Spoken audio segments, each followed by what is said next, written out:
కామారెడ్డి జిల్లాలో చిరుతలు కలకలం రేపుతున్నాయి. కామారెడ్డి ఎల్లారెడ్డి ప్రధాన రహదారిపై చిరుతలు సంచరిస్తున్నాయి. చిరుత సంచరిస్తున్న దృశ్యాలను వాహనదారులు రికార్డు చేశారు. రోడ్లపై చిరుతల సంచారంతో వాహనదారులు జంకుతున్నాయి. పశువులపై చిరుతలు దాడి చేస్తున్నాయి. వరుసగా చిరుతల దాడులతో పశువుల కాపర్లు భయపడుతున్నారు.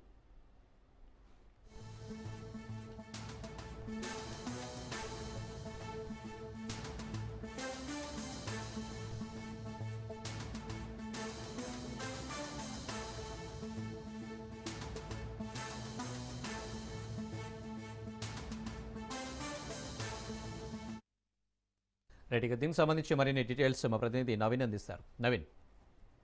Thank you Anil. రోడ్డుపై చిరుతపులి అనపడం వాహనదారులకు ఆందోళన గురవుతున్నారు. ఇది సంఘటన కామారెడ్డి జిల్లా లింగంపేట మండలం మేఘారం గాంధీనగర్ గ్రామ శివారులో చోటు చేసుకుంది. అయితే కామారెడ్డి ఎల్లారెడ్డి ప్రధాన రహదారిపై చిరుత సంచరిస్తుంది గత కొన్ని రోజులుగా.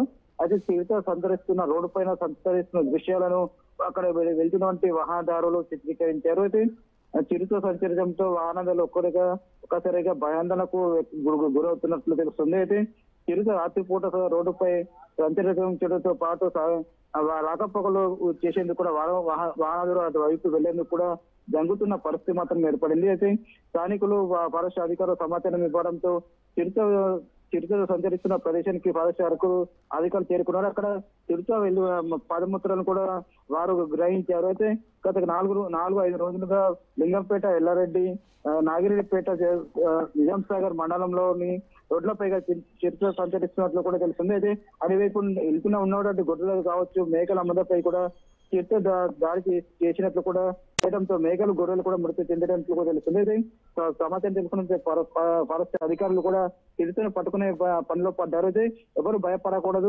చిరుతని ఖచ్చితంగా పట్టుకుంటామని చెప్పి కూడా ఫారెస్ట్ అధికారులు చెప్తున్న పరిస్థితి ఉంది. అయితే రాత్రి ఎవరు బయటకు వెళ్ళకూడదు, అవసరమైతేనే వెళ్ళాలి. అలాగే గుంపులుగా వెళ్తేనే చిరుత కొద్దిగా భయపడుతుంది, దాడి చేసే ప్రమాదం కొద్దిగా తగ్గుతుందని చెప్పి కూడా ఫారెస్ట్ అధికారులు చెప్తున్న పరిస్థితి ఉందని చెప్పవచ్చు. ఖచ్చితంగా చిరుతను పట్టుకుంటామని చెప్పి కూడా ఫారెస్ట్ అధికారులు చెప్తున్నారు. అయితే ఖచ్చితంగా చిరుతను తొందరగా పట్టుకోవాలని చెప్పి, లేకుంటే తాము రాత్రిపూట వెళ్లేందుకు కూడా భయపడుతున్నామని చెప్పి కూడా ప్రక్కన వాహనదారులు కావచ్చు, ప్రజలు కూడా చెప్తున్న పరిస్థితి మాత్రం ఉందని చెప్పవచ్చు. Right Naveen, thank you.